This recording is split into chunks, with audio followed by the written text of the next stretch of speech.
पर्यटन जल पर्यटन एवं अनुसंधान क्षेत्र में जोड़ी होती एक नुआ फर्द कटक निकटस्थ महानदीर प्रसिद्ध नंदी किशोरी पठारे प्रथम थर पर एक सफल रात्रिकालीन स्कूबा डाइव करा पठार नदी गर्भरे अंधकार एवं प्रतिकूल परिवेश मध्य साहसिक अभियान सारा राज्य में चर्चार विषय होइछे। अंतर्जातीय स्कूबा डाइवर डॉक्टर सबीर बक्स एवं मेराइन कमांडो पीतबास सासमल प्रत्येक तत्वावधान में यह रोमांचकर अभियान होता। रातिर घन अंधकार सांगक वर्षा दिन जो महानदीर पानी गोलिया रही यही कारण पानी भितर दृश्यमानता कम थिला तथापि अभिज्ञ डाइवर माने अत्याधुनिक लाइट साहाय्य नदी सज्जार गभीरता को जाई अनुसंधान जारी रखिथिले। तेबे सुडंग सदृश गठनटी किछि दिन पूर्व दिन बेले ठाब होता बेले एबे रातिर घन अंधकार ताकू पुणी थे निरीक्षण करा जायछि। रातिर गोलिया पानी भितर विजिबिलिटी कम थिले मध्य एही अभिज्ञ टीम नदी तले थिबा सेही सुडंगटी को अधिक निरीक्षण करिबारे सफल होइछन्ति। नंदी किशोरी पठार पानी बहुत गभीर थिबा बेले स्कूबा डाइवर माने प्राय 90 फुट पर्यंत गभीरता को जीवाई सफल होते। यह पठा निजक गोटे स्थान में तीनोटी भिन्न प्रकार अलौकिक दुनिया भाव में प्रकाश करुछि। प्रथमतः एक नाटकीय कांथ डाइविंग बा वाल डाइविंग जो उच्च पत्थर मुह हठात अंधार भितर को चली जाइछि। द्वितीयतः एक रहस्यमय जलमग्न गुंफा प्रणाली रही जहाँ जड़े मनीष सहजरे प्रवेश कर। तो ये स्कूबा डाइविंग जो ये एक्सपेरिमेंट चली जहाँ कार्यक्रम चली ओडिशार पर्यटन एवं अनुसंधान क्षेत्र में आउ एक नुआ फर्द जोड़ी होता कथा कहुच्छे। आम सहित नवेश पांडे आम सीनियर स्पेशल करेस्पोंडेंट जोड़ी होती। नवेश विभिन्न समय महानदी गर्भरे कौन रही अनुसंधान करने जो स्कूबा डाइवर माने रही से विभिन्न प्रकार उद्यम करि अनुसंधान करि चलित थर जो अनुसंधान होती कौन सबू फाइंडिंग्स मिली कौन सबू तथ्य से पाई कौन कह देखो प्रथम नंदी किशोरी पठा कथा आम कहवा उचित तेरे कहुचे भारतर गोटे अन्यतम मधुर जल डाइविंग प्लेस गोटे एभली प्लेस मिले कारण जिते सब अच्छी सब लुणी पानी रे अच्छी अर्थात समुद्र भीतर अच्छी तार जहाँ इकोलोजिकल सिस्टम जहाँ अच्छी जहाँ प्राकृतिक भौगोलिक स्थिति रही आम जाइए से स्थान काली जो कथा पूर्व सबीर बक्स कहते जे जो पठाटी रही गोटे फ्लाट कहवा जे सीधा किए जमी छेणी हातुड़ी रे से पठाटी को काटी देछि एवं पत्थर गोटे कहवा लंबा सरफेस रही पूरा 90 फुट पर्यंत गतकाली रात्रिकालीन डाइविंग करागला एवं पूर्वर 3-4 दिन पूर्व सबीर बक्स दिन में डाइव करते गतकाली प्रथम थर लगी से नाइट डाइविंग करागला यही उद्देश्य दिन बेले जो सेठी मिलुथिले माछ विरल माछ एवं अन्य जो जलचर ता सहित उद्भिद इत्यादि राति बेले ताकू टे स्पष्ट भाव देखा जाई पारथांता कारण जो जलचर माने अछंती जीव अछंती से माने राति रे बेसी परिमाण में बाहर बाहरी थांती। गतकाली विजिबिलिटी कम था जेतु गोली पानी तथापि ताकू जो लाइट अच्छी एवं अभिज्ञता अच्छी से भीतर को से गले एवं सेही भली जहाँ पूर्व ठाब होइतला सेही भली ठाब होला किंतु जलचर मानकर विजिबिलिटी एते स्पष्ट हेलानी। गोटे बड़ कथा होची गतकाली 2 जण युव स्कूबा डाइवर से प्रथम थर लगी नाइट डाइविंग कले से पठाटी बर्तमान एक चर्चार केन्द्रबिंदु पलटि राज्य सरकार गोटे पर्यटन मानचित्र में स्थान देवा जाऊँगी कारण पहाड़ भितर तार कहवा जे 90 फुट तले गोटे छोट पहाड़ अच्छी ता उपर को 20 फुट ऊपर आउ गोटे पहाड़ अच्छी से पहाड़ भितर जो कोराल रही जो प्रबाल आम समुद्र में देखू से बड़ी प्रबाल अच्छा जहाँकि गोटे मधुर जल में सब मिलवा संभवपर नुहे बहुत रेयर यहाँ प्रायत जगह मिलती ना जो से जगह बर्तमान जातीय स्तर में जगह को लेकिन चर्चार केन्द्रबिंदु से जगह पलटि आम गतकाली जाइलु जो फ्लाट सरफेस कथा कही आम किसी डेप्थ पर्यंत जाइलु किंतु ये तो अभिज्ञता नहीं आम बेसी भितर का गलुनी किंतु सबीर बक्स और टीम 90 फुट पर्यंत जाते भितर विभिन्न प्रकार जो रही प्राकृतिक उपादान गुड़िकर समावेश निजे ताकू देखिले 2 जण युव जो रही स्कूबा डाइवर से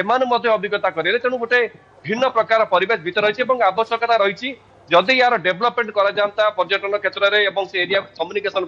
निहाती भाव गोटे स्कूबा डाइविंग क्षेत्र में जदि कहवा जो रही जो मैंने स्कूबा डाइविंग को भल पाती कि सामुद्रिक एवं नदी संपर्कित अध्ययन करती से बहुत गुरुत्वपूर्ण एवं ऐतिहासिक तथ्य से अंचल मिल पार। अच्छा निजे नवेश आपण अभियान में सामिल होते एवं सबीर बक्स को नेतृत्व में अनेक समय एभली अनुसंधान मान करा महानदी पठारे तेणु चलित थर जो अनुसंधान होता जहाँ सब तथ्य मिली या आग को कौन सब कार्यक्रम रही कथा कहुच्छी आहरी कौन कौन एभली अनालोचित कथा सब अच्छी महानदी तले महानदी गर्भरे ताहा आग को आसीपे। बिल्कुल देखु आमे जेमिति सबीर बक्स कहते 90 फुट पर्यंत जाई हेउची ताठू आहुरी भी डीप अच्छी आहुरी तलक केते तलकू रही जो कहबा जे गर्त तार हिसाब नहीं 90 फुट पर्यंत एथि जाई हेउची जे सेठी कोन बाधा विघ्न नहीं ठीक 90 फुट पड़े जो रही माछ धराणी जाल तार छिटा अंश से पड़ी जाल जो प्रतिबंध जाई हो नहीं किंतु जदि केंद्र किंबा राज्य सरकार विशेषज्ञ टीम आसती किसी गोटे बड़ धरण अभियान चले जाल को जदि कड़ा जाई पारिबो ता भीतर को आहुरी गभीरता भीतर को जदि किए जाती तेबे हुए तो ए पर्यंत अनालोचित थिबा अनेक कथा सामना आसीबो जहाँकि महानदीर जो रही रहस्य से नंदीकेशरी पठा सहित जड़ित से रहस्य को सामना काढ़ी पारिबो मनीष सतरे जमी से आमे अल्प किसी स्कूबा डाइविंग कर भीतर जाइलु सतरे मनीष कई छेणी हाथुटे जमी गोटे पथर को कटा जाए पूरा से प्लाटू भली रही पूरा नंदीकेशरी पठाटी और जो जगार डाइविंग आम कलु से पूरा फ्लाट सरफेस रही कांथ भाया लिटराली आम जो गोटे कांथ से कांथर गभीरतार 90 फुट पर्यंत स्कूबा डाइवर मैंने जापे और आहरी गभीर रही जिते गभीर को आप जी नुआ नुआ तथ्य नुआ नुआ उपादान सामना आसो जहाँकि केवल गोटे मनोरंजन नुहे अध्ययन आवश्यकता रही आशा कर उद्यम कर सबीर बक्स द्वारा राज्य सरकार महानदी गर्भरे आहरी कौन कौन सब रही केते गभीर यहाँ रही तार भितर आहरी अनेक कथा रही जहाँ नवेश आपण कहते सबीर बक्स नेतृत्व में विभिन्न समय ये डाइविंग कर नवेश ये सब गोटे कौतूहल प्रकाश करे कारण नदी को ऊपर देखुवा लोक मान भितर मन भितर जिज्ञासा थाए कि महानदी केते गभीर महानदीर आप जो पठा कथा कहते सेठी आहरी कौन कौन सब रही ये जो कार्यक्रम चली यार भितर आहरी ये अभियान केते दिन धरिकी चलो साधारण लोक मैंने जाकि सेठी देखी पारिबे ना जो तथ्य गुड़िक से केवल जो माने अभिज्ञ डाइवर माने ही भितर को जापर महानदी भितर को जाकि देखी पारिबे। कथा कथा कहबा आपण जानते महानदी ओडिसा लाइफलाइन एवं ओडिसार जीवन धारा जीवन रेखा को अत्युक्त हेबनी कि जीवन रेखार धमनी वास्तविक केते मजबूत अच्छी एवं ता भितर कौन कौन सब प्रभावित होउची ता से नंदीकेशरी पठा केवल गोटे कहबा गोटे बड़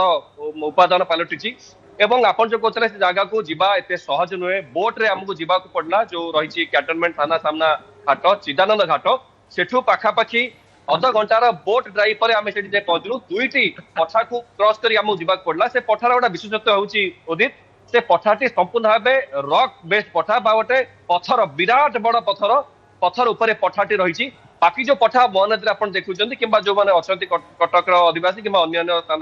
से देखुए जो पठा गुड़िक से गुड़िक सैंड बेस्ड पठा अर्थात जो महानदी बैरेज रहा बैरेज फाटक पड़गला से जिते सैंड डिपोजिट बाली डिपोजिट है डिपोजिट पठा गुड़िया से गुड़िक आंशिक भाव प्राकृतिक किंतु जो पठा कथा आम नंदीकेशरी पठा कथा कहूँ संपूर्ण भाव प्राकृतिक पठा एवं हुए तो सृष्टि आरंभ ए पठा रही जब महानदी प्रवाह आरंभ है से पर्यंत केते हुए तो लक्ष लक्ष वर्ष है तले एमती किसी गुड़ रहस्य गुड़ जिन लुचिक रही जहाँकि एबे भी अनालोचित अच्छी से जगह को पहुंचापी कि पाखापाखि अध घंटार बोट राइडिंग दरकार होची कटक पटू आठगड़ पटू पाखापाखि 20 मिनिट 15 मिनिट बोट राइडिंग आसी पहुंची पारे से जगह को लोक मैंने जाऊँगी किंतु मौज मजलिस जाऊँगी किंतु ये जो एक्सपेक्टेशन होची जो अभिज्ञता संपन्न स्कूबा डाइवर मैंने अच्छे से ही भीतर को जापारे जो प्रसंग को नहीं आम आलोचना बर्तमान करुँ महानदी भितर कौन सब संचय कर रखी से अमूल्य संपद संपद आम यह कहूँ सुना रूपा हीरा इत्यादि ताठू भी आहरी मूल्यवान संपद हूँ प्रकृति निज भितर लुचई रखि अनेक प्रश्न उत्तर से उत्तर गुड़ी को खोजा जो भली प्रबाल आम समुद्र देखा पाइु से प्रबाल से देखा पड़ू चिंता करूँ केते माने कहवा प्राकृतिक भाव में केते धनी केते रिच से अंचल अच्छी आवश्यकता बर्तमान आसीगला जिलापाल सहित आम आलोचना करूँ राज्य सरकार किसी चिंता कर अंचल डेभलपमेंट टूरिज्म डेभलपमेंट जदि गोटे टूरिज्म डेवलपमेंट ପାଇଁ ଚିନ୍ତା କରାଯାଉଛି ଏବେ ଯଦି ତାକୁ ଦୁଃସାହସିକ କ୍ରୀଡ଼ା ଯୋଉଥିପାଇଁ ବର୍ତ୍ତମାନ ରାଜ୍ୟ ସରକାର ବେଶୀ ଗୁରୁତ୍ୱ ଦେଇଛନ୍ତି ତାକୁ ଯଦି ସେଠି ବ୍ୟବସ୍ଥା କରାଯାଏ ନିହାତି ଏବେ ତାହା ତ ଟୁରିଜିମର ଗୋଟେ ହବ୍ ପାଲଟିବ କିନ୍ତୁ ଏ ପର୍ଯ୍ୟନ୍ତ ସାମ୍ନାକୁ ଆସିନଥିବା ମହାନଦୀର ସେଇ ସମ୍ପଦ ସେଇ ଯୋଉ ରିଚ୍ ତଥ୍ୟ ଗୁଡିକ ସାମ୍ନାକୁ ଆସିବ ଯାହାକି ଭବିଷ୍ୟତ ପିଢି ପାଇଁ ଯେତିକି ଉପାଦାୟ ହେବ ସେମାନଙ୍କ ଅଧ୍ୟୟନ ପାଇଁ ଯୋଉମାନେ ଅଧ୍ୟୟନ ବର୍ତ୍ତମାନ କରୁଛନ୍ତି ତାକୁ ପାଇଁ ମଧ୍ୟ ସମାନ ବର୍ତ୍ତମାନ ଅନୁଧ୍ୟାନ ବର୍ତ୍ତମାନ ଅନୁସନ୍ଧାନ ହୁଏ ତ ଭବିଷ୍ୟତକୁ ଆହୁରି ଅନେକ ତଥ୍ୟ ମଧ୍ୟ ସାମ୍ନାକୁ ଆଣିବ ଏ ଆଶା ମଧ୍ୟ କରାଯାଉଛି। ବହୁତ ଧନ୍ୟବାଦ ନଭେଶ ଆପଣଙ୍କର ସୂଚନା ପାଇଁ। ନଭେଶ ମହାନ୍ତି ଆମର ସିନିୟର ସ୍ପେଶାଲ କରେସ୍ପଣ୍ଡେଣ୍ଟ ମୋ ସହିତ ରହିଥିଲେ ଅଧିକ ସୂଚନା ଆମକୁ ଦେଉଥିଲେ।